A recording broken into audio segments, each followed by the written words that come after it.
प्रधानमंत्री ने राजस्थान के अंदर जो कांग्रेस की दुखती रग है उसके ऊपर हाथ रख दिया है। जयपुर में एक ही संप्रदाय के दो युवाओं के बीच में जो है एक रोड रेज की घटना के ऊपर जो है लड़ाई होती है, उसमें एक युवक की मृत्यु हो जाती है और राजस्थान की सरकार इतनी तेजी से काम करती है कि 24 घंटे के अंदर, चूंकि मरने वाला जो व्यक्ति था वो एक संप्रदाय विशेष से था, उसके उलट जब कन्हैया लाल एक टेलर की हत्या उन सांप्रदायिक तत्वों ने की, एक समाज विशेष के लोगों ने की और मतलब कोई ऐसी ठोस कार्रवाई नहीं की, चूंकि हत्या करने वाले एक संप्रदाय विशेष से थे। गहलोत साहब को लगता है कि अगर उनके ऊपर इस प्रकार की कार्रवाई होगी तो शायद उनका वोट बैंक नाराज हो जाए। ये किसी को गोद में बिठाना और किसी के साथ ऐसा सौतेला व्यवहार करना, ये कानून की कौन सी किताब में लिखा है? जो बेटी हूं, लड़ सकती हूं वाली जो प्रियंका वाड्रा जी हैं, वो उनको जो है कांग्रेस शासित राज्यों में बहन बेटियों पर होते हुए एट्रॉसिटीज, अत्याचार नजर नहीं आते। इन लोगों की आपस की ईगो की लड़ाई ने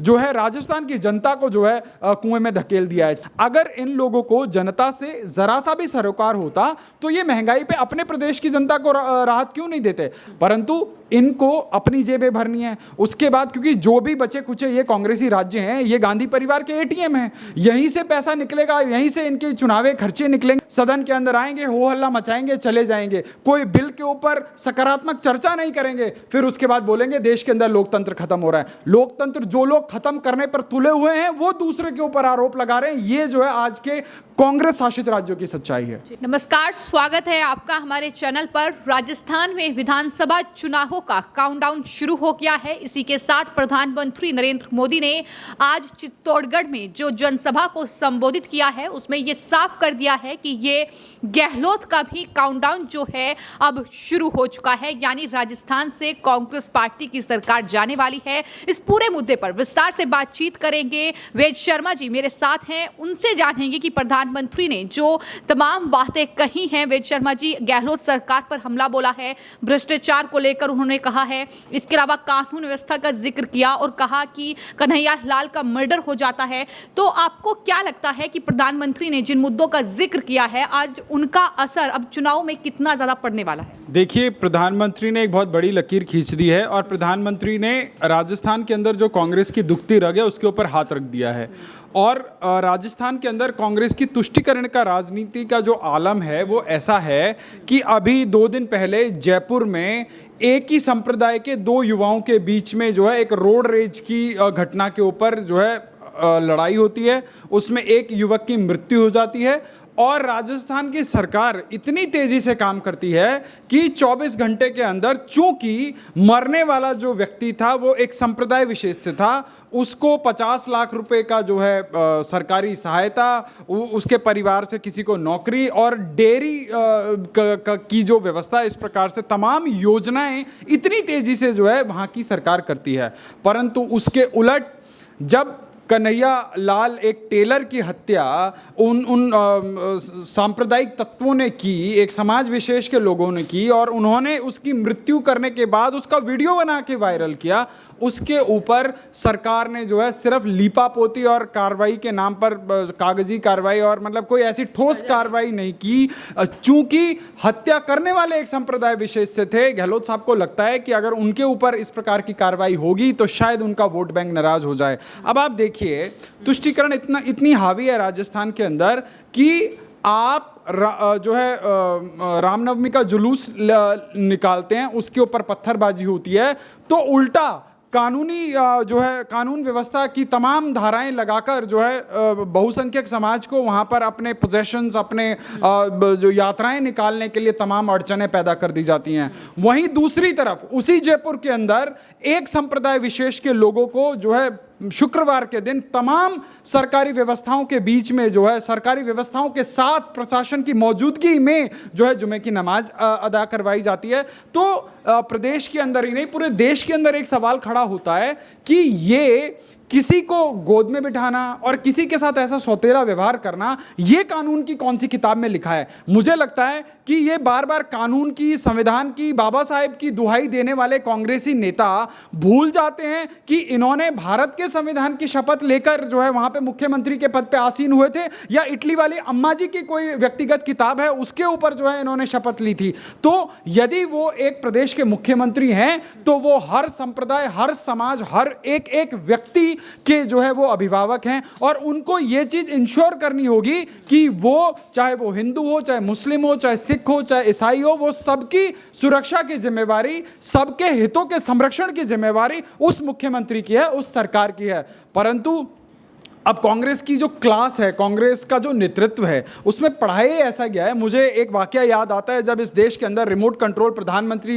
मनमोहन सिंह जी प्रधानमंत्री हुआ करते थे, तब उन्होंने बड़े खुले मंच से और बड़े खुले तौर पर कहा कि देश के संसाधनों के ऊपर पहला हक अल्पसंख्यकों का है, और अल्पसंख्यकों में भी, क्योंकि इस देश में संवैधानिक रूप में अल्पसंख्यक किसको कहा जाता है उसके ऊपर कोई बहस ही नहीं कर रहा है, परंतु इस देश के अंदर नोइंगली और अननोइंगली, चाहे उस देश, उस प्रदेश के अंदर, उस समाज के अंदर, समाज बेशक जो है वो डेफिनेशन के बियॉन्ड जाकर बहुसंख्यक हो गया हो या दूसरा बहुसंख्यक हो गया है, उसको अभी तक अपनी राजनीतिक सहूलियतों के हिसाब से जो है अल्पसंख्यक बताया जाता है। आप देखिए नॉर्थ ईस्ट के उन तमाम 7 राज्यों में हिंदू जो है अल्पसंख्यक हो गया है। हिंदू को अल्पसंख्यक के तौर पर वो तमाम सुविधाओं से जो है उन्हें दूर रखा जाता है, परंतु के ऊपर जिस प्रकार की राजनीति की जाती है, कंधे पर बिठाकर पिछले 70 सालों से जो कांग्रेस ने एक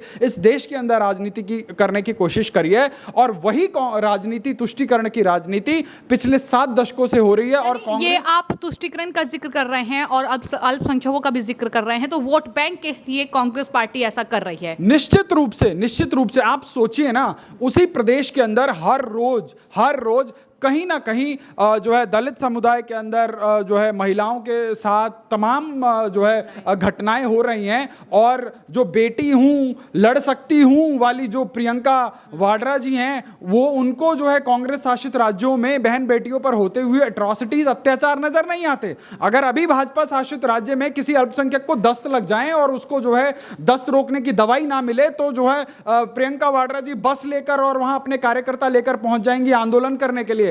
परंतु राजस्थान और जो है तमाम कांग्रेस शासित राज्यों के अंदर आज महिलाओं के साथ, दलितों के साथ जो अन्याय, अत्याचार और तमाम विभत्स घटनाएं हो रही हैं, अगर आप तमाम सरकारी आंकड़ों को उठाकर देखें तो राजस्थान जो है पूरे देश के अंदर नंबर 1 बना हुआ है। राजस्थान में चुनाव है तो एक और महत्वपूर्ण सवाल है कि पिछले 5 साल में जो कांग्रेस की सत्ता वहां पर रही है, अशोक गहलोत और सचिन पायलट के बीच जो लगातार तनाव देखने को मिला है, आपको क्या लगता है कि ये तनाव कांग्रेस को कितना भारी इन चुनाव में पड़ेगा?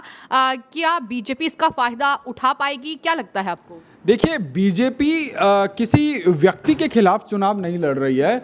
बीजेपी जो है एक मानसिकता, एक ऐसी विचारधारा के खिलाफ चुनाव लड़ रही है जिसने राजस्थान के लोगों को जो है एक ऐसे अंधेरे कुएं में धकेल रखा है, जहां ना विकास है, जहां ना सुरक्षा है, जहां ना अभिव्यक्ति की आज़ादी है, और जहां सिर्फ है तो जो है एक वहाँ पे सो कॉल्ड जादूगर नेता हैं जो सिर्फ और सिर्फ अपनी जो है मनमानी की एक राजनीति कर रहे हैं।